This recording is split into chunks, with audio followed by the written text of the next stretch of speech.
My name is Rachel Hayes. I'm 38 years old, a single mom, and the designated responsible one in my family. On paper, my life is aggressively average. I work in IT management.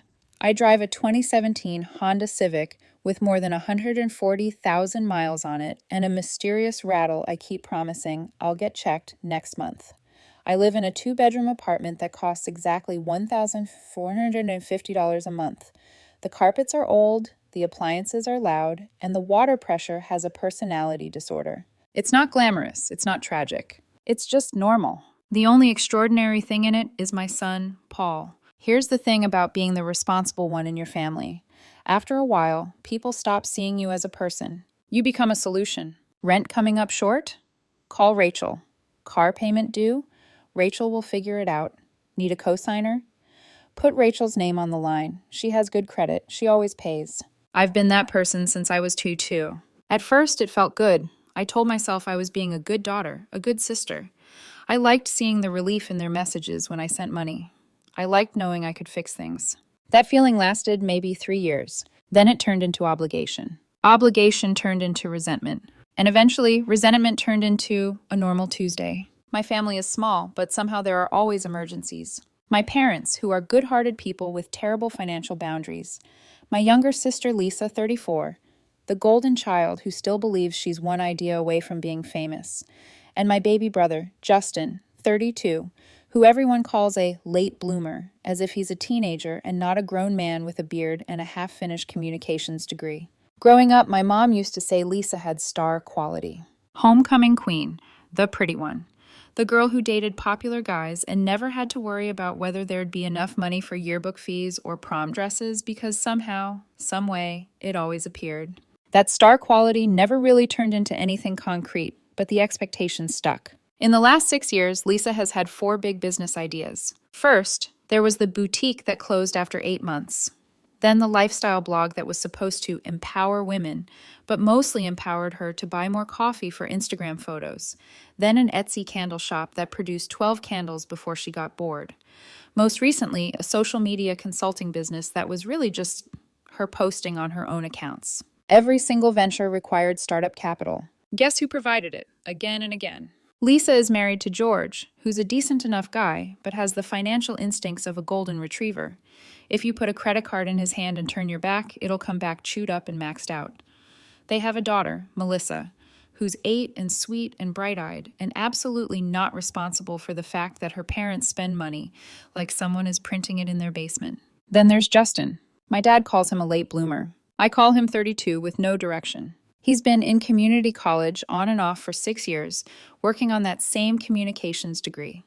He works part-time at a sporting goods store, lives in a studio he can barely afford, and always has another big opportunity just around the corner. He's charming. He can make you laugh even when you're furious with him. That charm has kept a lot of doors open that should have slammed shut by now. And my parents? They're good people. They love us, but they cannot say no to Lisa or Justin. So for the last 4 years, I've been quietly paying their property taxes because my dad's fixed income doesn't stretch as far as he pretends it does. I started keeping track of everything one night when I couldn't sleep. I opened a spreadsheet, more out of self-defense than anything else. In the last 12 months alone, I'd sent Lisa 8,740s. Emergencies, rent, car repairs, Melissa's dance competitions, medical bills, the boutique, the Etsy candles, the launch party for the consulting business. Every dollar documented. Spoiler, none of it came back. Justin, 5,890. Rent, car insurance, tuition for classes he dropped, security deposits for apartments he couldn't keep, tickets to networking events that never led to anything except Instagram stories. My parents, $3,847 in property taxes. On top of that, I co-signed my dad's truck loan, $387 a month for 18 months so far, which came out of my account like clockwork. $6,960 in total and counting. In total. When I added everything up, the number stared back at me from the screen. $29,243 in 1 year. On my family. That number didn't include the small stuff. The, can you spot me $40 for groceries? The $60 for gas. The random emergencies that popped up like weeds. I could have bought a decent used car with that money. I could have moved Paul and me into a better place, started a real college fund, taken an actual vacation. Instead, I was patching holes in other people's lives while bailing water out of my own with a coffee mug. And the whole time, I told myself the same story. This is what family does. You show up, you help. Someday, when you really need something, they'll show up for you too. Spoiler, that's not how it works. Not in my family, anyway. For 4 years, it's been me and Paul against the world. His dad, my ex, left when Paul was 2. Said he wasn't ready for the responsibility. No child support, no birthday cards, no random texts, just gone. So I've been the one doing it all. The school runs, the bedtime stories, the math homework, the how do dinosaurs sleep questions at midnight. I'm the one who holds it together. Paul is 6 now. He's got my dark hair, a smile that could light up a whole city block, and this way of looking at the world that makes everything feel possible. He's into dinosaurs, Lego, and, since January, baseball. Baseball is the reason everything finally broke. He saw a game on TV one night, and that was it. His thing. The thing he latched onto with that wild, focused enthusiasm only 6-year-olds and hardcore hobbyists have. He wanted to play. So I signed him up for Little League. $185 for registration. Another $120 for equipment. Glove, bat, cleats, helmet. The works. Every night, he practiced in our living room with a plastic bat, watching YouTube videos of professional players, and asking me questions I had to secretly Google because I'd never played. When I got the schedule for his very first game, I knew I wanted it to be special. Not just we showed up. Something more. A memory. The kind of memory that says, you matter. You are loved. You have a family who shows up. I thought I knew what that meant. I thought I knew what my family was capable of. Turns out I was wrong. So very painfully wrong. And one Saturday morning, at a dusty little field behind the community center, would prove it.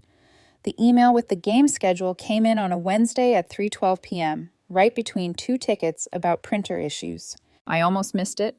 Little League spring schedule, Paul Hayes, team roster and game times.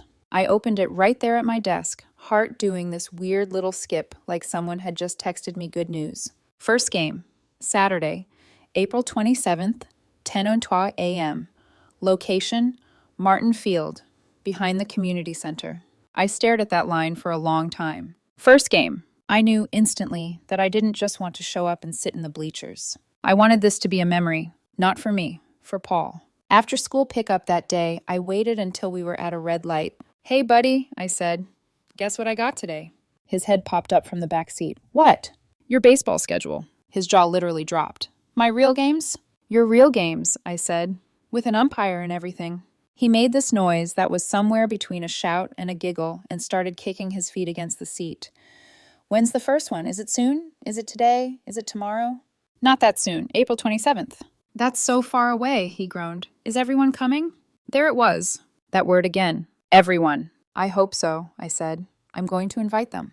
What I didn't say was, they should have been there already. They should have been there for school concerts, for birthdays, for the million tiny moments I tried to make special with a budget that never stretched far enough. Baseball felt like a second chance, for them as much as for him. That night, after he fell asleep with his plastic bat resting beside his pillow like a sword, I sat at the kitchen table with my laptop and a notebook. Registration already paid. Equipment already paid. But my brain was buzzing with ideas.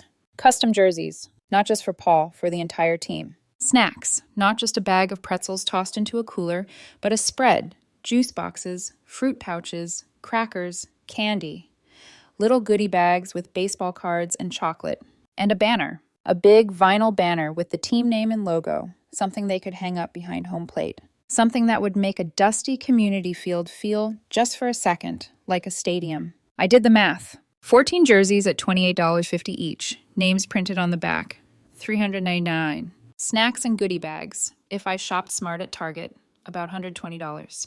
Custom 6-foot banner with rush shipping, $340. Total investment in my 6-year-old's first game. More money than made sense for a woman with a tired car and a thin savings account. I should have felt guilty. Instead, I felt determined. There were so many things I couldn't give Paul yet. A house with a yard, his own room that didn't also double as Lego storage, big vacations, all the extras other parents at his school seemed to manage without thinking. But this? One morning where he could look up and see his name on a jersey, his team's name on a banner, and his whole family in the stands, I could give him that.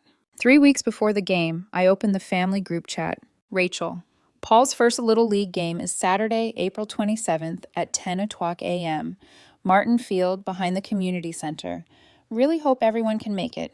It would mean the world to him. I hit send and stared at the screen, waiting. Mom replied first. Mom, we wouldn't miss it. We'll be there with bells on. Tell Paul Grandma's already proud of him. Dad, a few minutes later. Dad, looking forward to it, kiddo. Tell him Grandpa's ready to cheer loud. Lisa, of course, added Flair. Lisa, oh my God, yes. Melissa will be so excited. We'll bring chairs and snacks. This is going to be so cute. Justin chimed in last. Justin, for sure, Rach. Sounds awesome. Can't wait to see him out there. I stared at their responses, feeling warm and uneasy at the same time. They'd said yes to a lot of things before. Promised a lot of things before. But this time I told myself was different. This wasn't about me loaning money or covering a bill or fixing a mess. This was about a 6-year-old boy who'd been practicing in the living room for weeks, who'd been sleeping in his jersey once a week for luck. They couldn't screw this up. They wouldn't. The week before the game, I called each of them individually. Mom confirmed. Of course we'll be there, honey. Your father's already talking about hot dogs and stadium food like it's the major leagues. Dad confirmed. Wouldn't miss it. I'll dig out my old cap. Lisa asked what time she should arrive to get good seats. I told her 9:30, just to be safe. Perfect, she said. We'll leave by 9 o'clock. Paul's going to freak out when he sees us. Justin said, Yeah, I've got it in my calendar. I'll be there. I want to get pictures for him. I believed them. That's the part that still makes my stomach twist. I actually believed them. The morning of Saturday, April 27th, started at 6:07 a.m. with the sound of Paul's feet slapping against the hallway floor. He burst into my room, wearing his jersey over his pajamas, hair sticking up in every direction. Mom, it's game day. You forgot to wake up. I hadn't. I'd been awake half the night, staring at the ceiling, cycling through anxiety and hope until my alarm felt useless. I laughed anyway. Good thing I have my personal alarm clock. We made pancakes shaped like baseballs. Badly. Mine looked like lumpy planets. His were circles with weird dents. He ate 4 of them while explaining his strategy for right field. He asked again if everyone was coming. Grandma and Grandpa and Aunt Lisa and Uncle Justin and Melissa and George. Everyone's coming, I said. He looked so sure when he believed me that it almost hurt. We got to Martin Field at 9:22 a.m. The air was already warming up, that faint smell of cut grass and dust floating around. I parked, popped the trunk, and started unloading everything. Fold-out chairs, cooler, banner, bags of snacks. Paul ran ahead in his 2 big cleats, the back of his jersey riding up as he hopped over cracks in the pavement. Coach Mike waved us over. I helped him unroll the banner and zip tie it to the chain-link fence behind home plate while Paul watched, eyes wide. That's so cool, Mom, he breathed, like we'd just hung a masterpiece. Yeah, buddy, I said. Yeah, it is. Other families started arriving around 9:35. You could spot them instantly. Clusters of people in matching shirts, carrying coolers and blankets, folding chairs wedged under arms. Grandparents with sun hats, aunts with cameras, uncles with coffee cups and loud voices. They swarmed the bleachers like they'd done this 100 times before. I picked the best vantage point, front row, right behind home plate. I counted how many seats I needed and started saving them. 8. I laid my jacket across 3, put my backpack on 2 more, asked the family sitting nearby if they'd mind keeping the other 3 clear. They smiled and said, of course. It felt silly and also hopeful. By 9:45, the bleachers were filling. Paul was warming up with the rest of his team, glancing over every few minutes, searching the parking lot, the rows of people. Each time he found me, I gave him a thumbs up. Each time I saw his eyes flick to the empty seats next to me, a tiny wrinkle would form between his eyebrows before he shook it off and went back to practicing. At 9:53 a.m., my phone was still silent. No "we're here" photos. No "parking now" texts. No "running 5 minutes late, save us a spot." Nothing. I checked the family chat. No new messages. I swallowed the tight feeling in my throat and typed, Rachel, hey, game starts in 7 minutes. Where is everyone? 3 dots didn't appear, but the read indicators did. Mom, Dad, Lisa, Justin, all seen within 30 seconds. No one replied. The umpire walked onto the field. Coach Mike called his kids into a huddle. The metal bleachers creaked as families shifted and settled, as coolers opened and conversations started. I stared at my phone in my hand, at 8 empty seats beside me, and felt the first cold, clear thought crystallize in my chest. If they don't show up today, something is going to break. The first pitch was at 10 a.m. By 9:58, my heartbeat was loud enough that I could hear it in my ears. By 9:59, Paul had looked over at me 3 separate times, each glance a silent question he didn't yet know how to ask. By 10:00, the bleachers behind me were full, except for the 8 seats I had saved. My jacket, my backpack, 3 empty spots held by a kind family I didn't know, all sitting there like a row of promises no one intended to keep. The umpire raised his hand, called the game to start, and for a moment the world went still. Then, play ball! Kids clapped, parents cheered. Someone blew a whistle. And in the middle of all that noise, I felt something inside me go very, very quiet. Paul ran out to right field, his little legs pumping, his glove bouncing with each step. He looked proud, nervous, determined.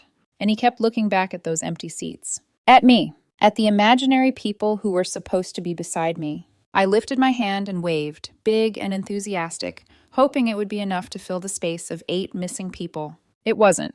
The woman sitting next to me leaned over. She had curly hair, warm eyes, and an energy that said, "I've been to 100 of these games." "That your boy in right field?" she asked. "Yeah," I said, "first game." "He looks ready," she smiled, then glanced at the empty seats. "Saving spots?" "For family," I said before I could stop myself. Her eyes did that quick flicker of understanding. Pity. Concern. That slow, soft sympathy people use when they're trying not to intrude. "He'll do great," she said gently. Kids shouted on the field. Gloves slapped against hands. The pitcher wound up. And still, no family. 10:07 a.m. Nothing. 10:14 a.m. Still nothing. I checked my phone again. No calls. No texts. No stuck in traffic. No running late. No we're close. Just read receipts. Just silence. The kids rotated positions. Paul shifted in the outfield, trying to focus, but every few seconds he'd glance back toward the bleachers, toward me, toward the people who weren't there. The woman next to me, her name was Angela, I learned later, started cheering for Paul every time he so much as breathed near the ball. "You got this, number 12. Great hustle, Paul. Right place, right time." Her kids joined in, clapping and shouting his name, even though they didn't know him. Her husband, Tom, caught on fast. He explained quickly, quietly, to their oldest what was happening. The look the kid gave me? God. That look. It was the same look you give someone when you see them get bad news in public and you want to offer comfort but don't know how. 10:23 a.m. Paul made his first real play. A clean catch. He caught the ball like he'd been practicing in our living room for months. He held it in his glove for a split second, stunned, then sprinted towards second base exactly like he'd seen in the videos. When he turned to look at the bleachers, he found me. I was on my feet, clapping until my hands stung. Angela's whole family erupted behind me, cheering loud enough that other parents turned to look. Paul smiled, but not the smile he should have had. Not the burst of joy you get when your whole family is there, shouting your name, lifting signs into the air, hugging each other and saying, "That's our boy." It was smaller, dimmer, careful. I felt something twist inside my chest so sharply I almost doubled over. 10:38 a.m. Still no one. 10:47 a.m. My phone buzzed. For one second, one stupid, hopeful second, I thought finally. Finally. I opened the message. It was from Lisa. Lisa. "Hey, so sorry, we're not going to make it. Melissa's friend invited her to a birthday party at the Hendersons' house, and it's a big deal. The Henderson girl is super popular. Rain check." Rain check. For her niece's birthday party. For her daughter's social status. For strangers. Not for Paul. Not for the kid she'd promised to show up for. Not for her sister, who had paid her rent 5 times in the past year. I stared at that message for 30 full seconds. Every part of me felt hot, cold, flaring. A birthday party. She had known about that party for at least a week, maybe 2. She didn't forget. She didn't get stuck in traffic. She didn't have an emergency. She chose something better, something more interesting, more convenient. She waited until the game started, until she knew I was sitting there alone, until she knew Paul was on the field looking for her. She waited until it was too late for me to be mad in advance. I didn't respond. I didn't trust myself. Instead, I called my mom. Straight to voicemail. Called my dad. Straight to voicemail. Called Justin. Rang 4 times. Voicemail. I sat there, phone in my hand, as my family, my grown, capable, endlessly needy family, ignored me. Ignored Paul. ignored the one moment I had asked them, begged them to show up for. The kids moved into the bottom of the third inning. Paul came up to bat. He struck out. The swing was late, his shoulders tense, his eyes darting to the bleachers between pitches, searching for people who didn't exist in that moment. He walked back to the dugout with his shoulders hunched, smaller than he was an hour ago. Angela's little girl, couldn't have been older than 4, shouted, "It's okay, Paul. You're still awesome." Her voice cracked a little at the end, like she sensed something fragile and was trying desperately to glue it back together. 11:04 a.m. My phone buzzed again. "Mom, Dad, Justin?" No, none of the people Paul was waiting for. "Mom, honey, I'm sorry we couldn't make it. Dad wasn't feeling well this morning. How did Paul do?" I closed my eyes. Dad had posted on Facebook an hour earlier about watching the tournament from the couch. I knew because I'd checked. My fingers shook. Before I could respond, a new message. "Dad, tell Paul Grandpa's sorry. Next game for sure. Promise." A promise that meant as much as a raindrop in a drought. And then the one that broke me, Lisa.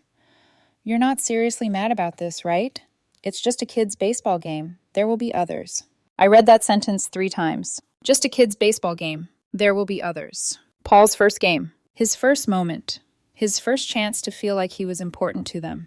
And it was just a game. My hands went cold. Paul's team won 8-5. He walked toward me after the game, helmet crooked, sweat on his forehead, glove dangling from his hand. Everyone else's kids were being scooped up, hugged, showered with praise, handed snacks and juice and kisses. Paul walked slowly. When he reached me, he looked around again. "Where is everyone, Mom?" I swallowed. "They couldn't make it, buddy, but I'm here, and you were amazing." "But you said everyone was coming." "I know," I whispered. "I thought they were." He didn't cry. He didn't throw a fit. He just nodded once, very small, and said, "Okay," in a voice so soft it nearly broke me in half. On the drive to the ice cream shop, he swung his legs in silence. He ate his waffle cone quietly, staring at other families celebrating together at their tables, balloons and hugs and laughter floating in the air. Finally, he looked up and asked, "Did I do something wrong?" My throat closed. "No," I said. "You were perfect." "Then why didn't they come?" "I don't know," I whispered. "But it's not because of you." That night, after he fell asleep with chocolate smeared across his cheek and his jersey still on, I sat on the couch and opened my phone. The family chat had exploded. Excuses, apologies, justifications. And then that last dismissive line from Lisa, "It's just a kid's baseball game." I stared at it until everything inside me went still. That was the moment something fundamental shifted. A lever, a gear, a line drawn in the sand. And I realized they would never choose my son, so I had to choose him, completely, without hesitation, without guilt, even if it meant becoming the villain in their story. I didn't cry that night. I didn't scream. I didn't throw my phone across the room. I didn't even pace, which is what I usually do when I'm overwhelmed. I just sat there on the couch with my laptop open and my bank app pulled up, staring at the numbers I knew by heart. The family chat kept lighting up my screen. "Justin, bro, Rach, sorry, slept through my alarm. I feel awful." "Mom, Dad wasn't feeling well. We'll come next time. How did Paul do?" "Dad, tell him Grandpa loves him." "Lisa, come on, you can't be mad. It was just a game. Chill." "Just a game. Just." I took a breath so deep it made my ribs ache. Then, very calmly, almost detached, I opened my spreadsheet. The one with every transfer, every emergency, every dime I had funneled into the black hole of my family's financial chaos. $29,943 in the past 12 months. I clicked to a new tab, typed in the date, April 27th. And then I wrote one sentence. "Today is the last day I let them take from me." Then I went to work. The first thing I opened was the banking app. Lisa, auto transfer. $400 on the 1st, $300 on the 15th. Canceled, deleted, removed. A tiny flicker of adrenaline lit up my chest. Next, Venmo. Justin, he'd set me as his financial bro, a cutesy title that made my stomach twist. 37 requests in 6 months. Tuition, car insurance, rent, networking event tickets. I blocked him, canceled all recurring auto-pay, deleted him from the app. My pulse sped up. Next, Dad's truck payment, $387 monthly, the one I'd been quietly covering for a year and a half. I removed my bank information from the loan portal, called the customer service line, and made sure nothing was auto-drafted from my account again. Next, insurance portal. Lisa had been under my policy, saving her $140 a month. Removed. Netflix, Amazon, DoorDash. All of them had my credit card attached. All of them got cut. Lisa alone had ordered $487 worth of takeout in 3 months on my card. Gone. By 2:16 p.m., I had severed every financial artery connecting me to my family. Every single one. It felt like someone had opened a window in a room I didn't realize was suffocating me. The air wasn't clean yet, but at least it was moving. With hands that were no longer shaking, I transferred $300, the amount I'd spent on them in the last month, into Paul's savings account. The balance jumped from $847 to $4,147. For the first time in my adult life, I saw a number that made me feel safe, hopeful, strong. Paul came out of his room at 3:18 p.m., rubbing his eyes, hair messy from a nap. "Mom, can we watch a movie?" "Of course, honey." We put on Toy Story, probably for the 40th time, and halfway through, he fell asleep again. Right on my shoulder, still wearing his baseball jersey. His little hand curled around a piece of my sweater, like he was afraid I'd disappear. I brushed his hair back and whispered quietly, "You will never pay for their choices again, I promise." The next morning at 8:47 a.m., my phone started ringing. "Mom!" I let it go to voicemail. At 9:03 a.m., she tried again. Ignored. At 9:17 a.m., she texted, "Mom, Rachel, please call me. It's urgent." I stared at the message while drinking my coffee. Urgent. Funny how it never seemed urgent when Paul was standing on a field alone. At 10:22 a.m., I finally answered her third call. "Rachel," she said, breathless. "Thank God. Lisa's been trying to reach you. Her rent is due tomorrow. The transfer didn't go through." "It didn't go through," I said flatly, "because I canceled it." There was a silence so sharp it felt like a knife. "You canceled it?" "Yes." "But she's counting on that money." "She shouldn't." "Rachel!" Her voice took on that scolding tone she used when we were kids. "You can't stop helping your sister because she missed one game." "It wasn't one game," I said quietly. "It was Paul's first game. I gave you all 3 weeks' notice. You confirmed. You promised. And he looked for you the entire time. We had valid reasons." "Did you?" I asked. "Because Dad posted about watching golf yesterday." Her breath caught. I needed to stay with him." "You needed to? Or you chose to?" I asked. "There's a difference. One is an emergency. The other is a decision." "That's not fair." "No," I cut in. "What's not fair is Paul asking me why nobody came. What's not fair is him thinking he did something wrong. What's not fair is him learning at 6 years old that people can be unreliable." "Rachel, we made a mistake." "One mistake?" I repeated, laughing without humor. "Mom, I've paid your property taxes for 4 years. I've covered Lisa's rent, Justin's emergencies, Dad's truck. Every month there's something. And you know what? I did it, because I thought maybe one day you'd show up for me, or for him." "Rachel." "No," I said, "I'm done." Silence, heavy, weighted, raw. "If you want to talk," I said finally, "Paul's second game is next Saturday, 10 o'clock a.m., same field. Show up." She inhaled sharply. "We'll be there, I promise." "Don't promise," I said. "Just do it." I hung up before she could respond. Then I blocked Lisa. Blocked Justin. Blocked Dad.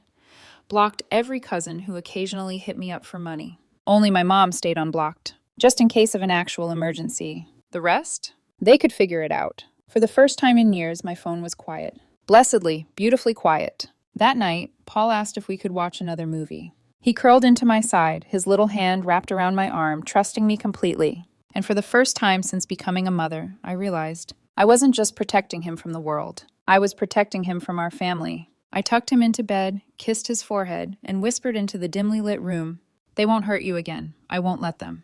And I meant it, with every cell in my body. The week leading up to Paul's second game felt strange. Quiet. Not peaceful exactly, because my mind kept replaying that first game like a bruise I kept pressing just to see if it still hurt. But quiet in a way I wasn't used to. My phone didn't buzz every few hours. No one asked for rent. No one asked for a little help until payday. No one asked if I could cover just this one thing. It was silence I didn't realize my nervous system had been craving for years. And Paul, sweet, perceptive, too observant Paul, picked up on it in his own way. On Wednesday, "Mom, is anyone coming this time?" On Thursday, "Is it okay if it's just us?" On Friday night, lying in bed with his plastic bat leaned against the nightstand like a guardian. Did I make them mad? Each question stabbed me in a different place. "Buddy," I told him, brushing his hair back, "you didn't do anything wrong. Not one thing. They're not mad at you. Adults are complicated." He nodded, like that was a reasonable explanation, and turned over, hugging his dinosaur pillow. He didn't ask again, but I could feel the questions hanging in the air between us. Saturday morning arrived soft and cool. Game day. We packed lighter this time. No banner, no elaborate spread, no matching snacks for the team. Just a cooler with bottled water, some crackers, and 2 fold-out chairs. Paul was quieter than usual as we drove. Not sad, not scared, just unsure. When we got out of the car, he hesitated. "Mom, if it's just us, that's okay, right?" My heart cracked. "Of course it's okay," I said. "It's always okay when it's us." He nodded and grabbed his glove. We walked toward the field. 9:40 a.m. Coaches were setting up cones. Parents were arranging chairs.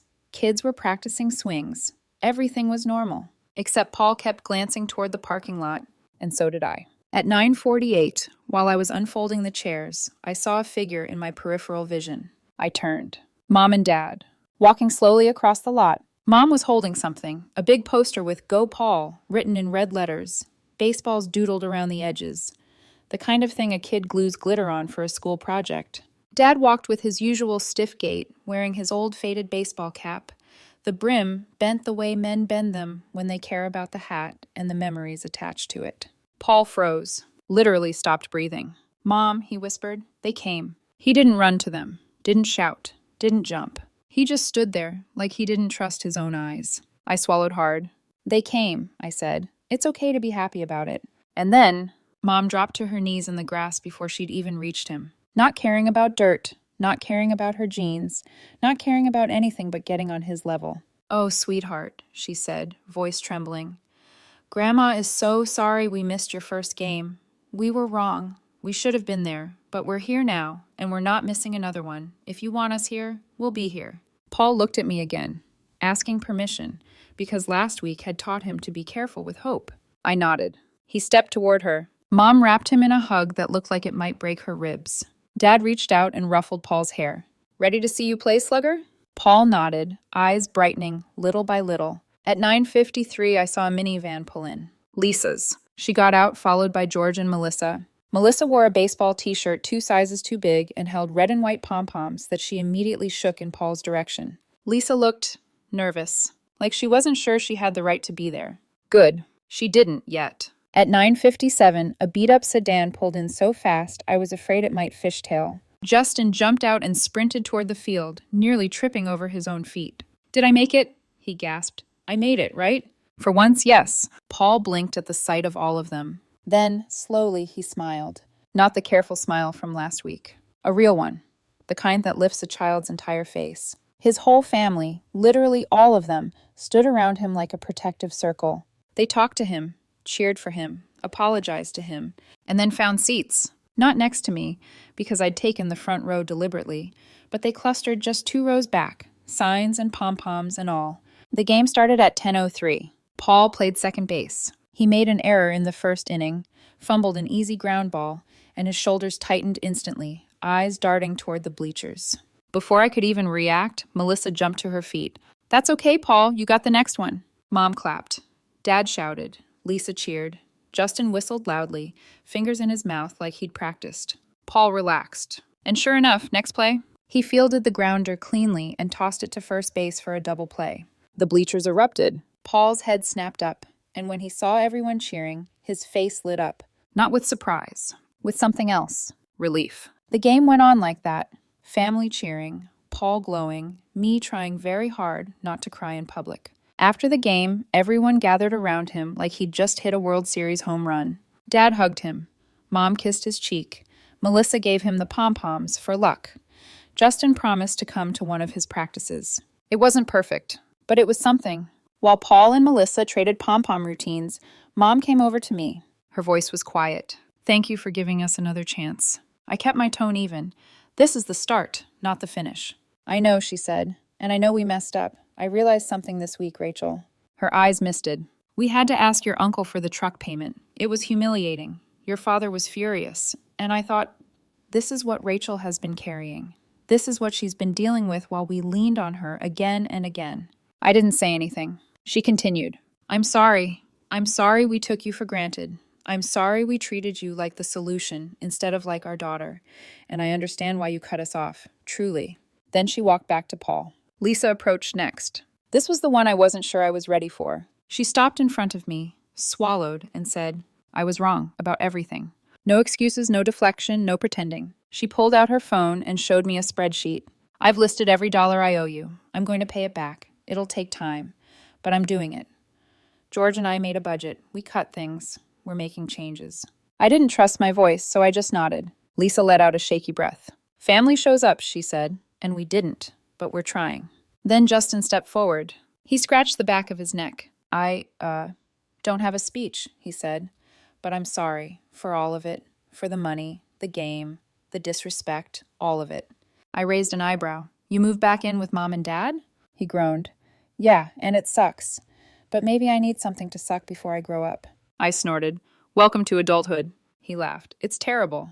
We shared a look. A real one. Honest. Then I gathered Paul's things, loaded them into the car, and buckled him into his booster seat. He talked the entire drive home about how Melissa wanted to play baseball now, about how Grandpa knew a ton of baseball stats, about how Uncle Justin said second basemen were cooler than quarterbacks. And the whole time, he smiled. A real smile. When we got home, I checked my savings account. It had gone up again, without me doing anything, without me sending money out the door. For the first time in years, I felt like I was building something instead of draining something. I sat at the kitchen table that night, opened a fresh note on my phone, and started a new list. Summer baseball camp, $340. Already saved new glove when he grows, $80. A real birthday party, $300. Disney someday, $3,500. Braces eventually, $5,000. Car at 16, $8,000. College, everything else. My family hadn't earned me back yet. But Paul? Paul had earned the world. And I was finally in a place where I could start giving it to him. 2 months after the second game, I did something I never thought I'd be able to afford. Not emotionally, not financially, not in any version of reality I had lived in for the past decade. I took Paul to Disney World. Just the two of us. No group chat. No, hey, can we come too? No, can you loan us money to cover the flight? I booked the trip one quiet Tuesday night. 4 days, 3 nights, park hopper passes, a room with a pool that had a massive sea serpent-shaped slide. $3,847 total. The exact amount I used to pay in property taxes for my parents every year. I didn't even hesitate, because for the first time in years, I could. We left at dawn. Paul wore his Little League cap and carried a stuffed dinosaur in his backpack in case he gets scared on roller coasters. He fell asleep on the plane before takeoff, head on my arm, breathing slow and steady. When we landed in Orlando, he woke up, pressed his face to the window, and whispered, Mom, is all of this real? It was real. It was ours. And it was completely, beautifully paid for by money that used to vanish into the void of everyone else's emergencies. Day 1. We walked down Main Street, ice cream in hand at 9 a.m., the castle glowing in the sun. Paul pointed at everything like he was discovering a new planet. He tugged on my arm at least 50 times. Mom, look! Mom, can we go there? Mom, is that Mickey for real? We rode Space Mountain 3 times in a row because he loved how it felt like flying, but inside thunder. We bought Mickey ears with his name embroidered on the back. We ate overpriced pizza. We stayed until the fireworks ended. Paul sat on my shoulders the entire show, refusing to blink. That night, I tucked him into the hotel bed with a stuffed stitch he'd chosen from the gift shop. He hugged it to his chest and fell asleep mid-sentence. My phone stayed off the entire time. No one knew where I was except my mom, in case of an actual emergency. And there wasn't one. For 4 days straight. Not a single crisis, not a single, can you send me money? Not a single demand. Just silence and joy. On the last day, while waiting at the airport, Paul leaned his head on my arm and said, Mom, can we come back next year? We'll see, buddy. He smiled and nodded, perfectly content. My heart swelled so hard it almost hurt. I hadn't felt that kind of freedom since before I became the designated fixer of my family's life. Coming home was different. Not in a dramatic way. In a slow, subtle way, like the world had shifted just a little bit in my favor. The boundaries I set didn't disappear while we were gone. They held. Lisa sent me $150 on the first of the next month, then another $150 the following month. Each payment came with a detailed note in the Venmo description. Repayment number 3, Feb 2024. Balance remaining, $6,990. Repayment number 4, Mar 2024. Cut back on takeout this month. We're doing better. I never asked her to track anything that way. She just did it. And it mattered, because it meant this wasn't guilt. This wasn't temporary shame. This was responsibility. Justin enrolled in community college full-time for the fall, not part-time, full-time. He also got a full-time job at a marketing firm, $38,000 a year, his first real job. When we go to lunch now, he insists on paying. I let him, because I know he needs the dignity of it. My parents stabilized too. Dad's truck was repossessed in late August after he missed the payments I no longer covered. Mom told me she cried for 2 hours. I didn't say it out loud, but I thought, good. Consequences teach people things soft words never do. Dad bought a used sedan instead, one he could actually afford on his fixed income. Mom picked up a part-time job at the library, and they, finally, figured out their budget. It wasn't glamorous, but it was sustainable. It was adult. And Paul? God. Paul thrived. Summer baseball camp made him 10 shades darker and twice as confident. His batting improved. His fielding sharpened. His smile got wider. He made friends, real ones. Kids who invited him to birthday parties and sleepovers. Kids whose parents texted me with playdate invites and, "We love Paul, he's such a sweet kid." In September, he had the first real birthday party of his life. 12 kids from school. A bounce house. A pavilion at the park. Pizza. A custom cake shaped like a baseball diamond. Cost me $387. Paid in cash. No checking my bank account twice. No praying nothing was auto-drafted overnight. No worrying whether Lisa or Justin's emergencies would swallow my paycheck. Lisa came to the party. George, too. Melissa helped Paul pick the first slice of cake. My parents came and actually learned the names of Paul's friends. Justin showed up with a girlfriend none of us had met. And for the first time in 8 years, it felt like a real family gathering. Not a performance, not a crisis, not manipulation or obligation. Just people trying, really trying. During cleanup, Lisa pulled me aside. "I'm up to 2,200, she said softly. "It's not much, but I'm keeping track." "I noticed," I said. She looked down at her hands. "We made a real budget, cut out a bunch of stuff, stopped using credit cards. It's weird. Actually thinking about money before spending it." I huffed a laugh. "Welcome to adulthood." She smiled. "I know you don't care about the money, but I need to do this because you were right. Family shows up. We didn't, and we're trying to fix that." A few minutes later, Mom approached me. "Rachel," she said softly, "we failed you." That stopped me cold. "You learned to be self-sufficient because we put you in a position where you had to be, and we let Lisa and Justin grow up believing someone would always rescue them." Her eyes were wet. "That someone was you, and that wasn't fair. I'm sorry. I'm so sorry." I didn't trust myself to talk, so I just hugged her. A real hug, not the rushed, sideways kind she usually gives. 6 months after Paul's first baseball game, I realized I had rebuilt my entire life from the inside out. My savings account, $14,847. Paul's college fund, $8,200. Lisa's repayment total, $1,800. So far. Justin, graduated with his associate's degree and fully employed. My parents, stable, budgeted, independent.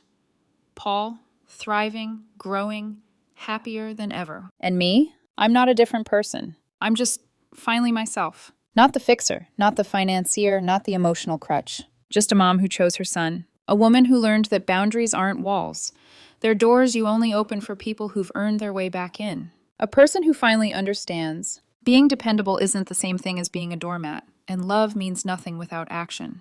6 months ago, I thought my family falling apart would destroy me. Instead, it rebuilt me. And this time, I built a life where Paul comes first, where my money goes where it matters, where my heart is protected, where I am not the safety net for people who refuse to stand on their own feet. A life where we finally get to breathe.